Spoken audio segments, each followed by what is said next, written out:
आषाढ़ मास कृष्ण पक्ष की योगिनी एकादशी का महात्म्य। युधिष्ठिर ने पूछा, वासुदेव, आषाढ़ के कृष्ण पक्ष में जो एकादशी होती है उसका क्या नाम है? कृपया उसका वर्णन कीजिए। भगवान श्री कृष्ण बोले, नृपश्रेष्ठ, आषाढ़ के कृष्ण पक्ष की एकादशी का नाम योगिनी है।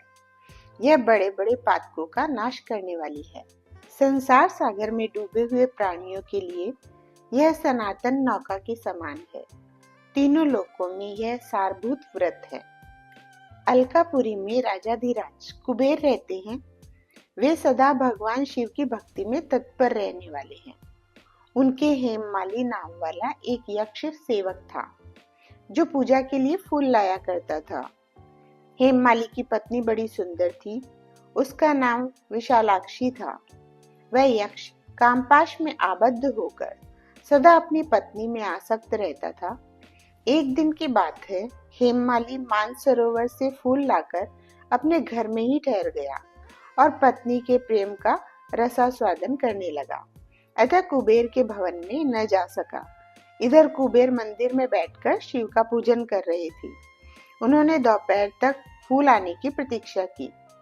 जब पूजा का समय व्यतीत हो गया तो यक्षराज ने कुपित होकर सेवकों से पूछा, यक्षों, दुरात्मा हेममाली क्यों नहीं आ रहा है?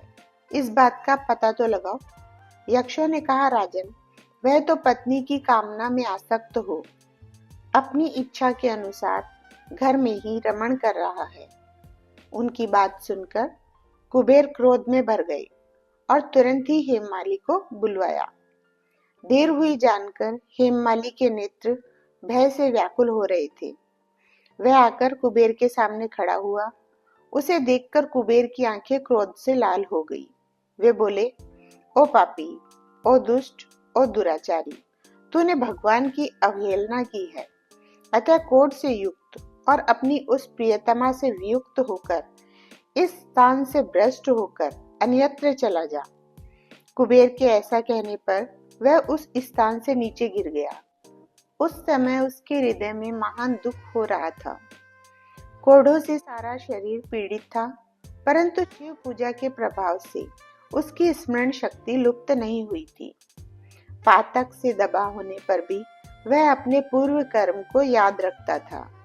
तदंतर इधर उधर घूमता हुआ वह पर्वतों में श्रेष्ठ मेरुगिरी के शिखर पर गया। वहां उसे तपस्या के पुंज मुनिवर मार्कंडेय जी का दर्शन हुआ। पापकर्मा यक्ष ने दूर से ही मुनि के चरणों में प्रणाम किया। मुनिवर मार्कंडेय ने उसे भय से कांपते देख परोपकार की इच्छा से निकट बुलाकर कहा, तुझे कोढ़ के रोग ने कैसे दबा लिया? तू क्यों इतना अधिक निंदनीय जान पड़ता है? यक्ष बोला, मुने, मैं कुबेर का अनुचर हूँ। मेरा नाम हेममाली है। मैं प्रतिदिन मानसरोवर से फूल ले आकर शिव पूजा के समय कुबेर को दिया करता था। एक दिन पत्नी सहवास के सुख में फंस जाने के कारण मुझे समय का ज्ञान ही नहीं रहा।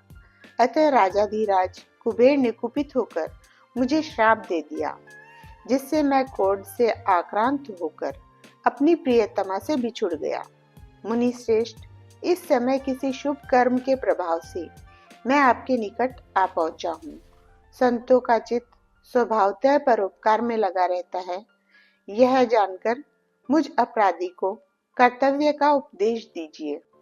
मार्कंडेय जी ऋषि ने कहा, तुमने यहाँ सच्ची बात कही है, असत्य भाषण नहीं किया है, इसलिए मैं तुम्हें कल्याणप्रद व्रत का उपदेश करता हूँ।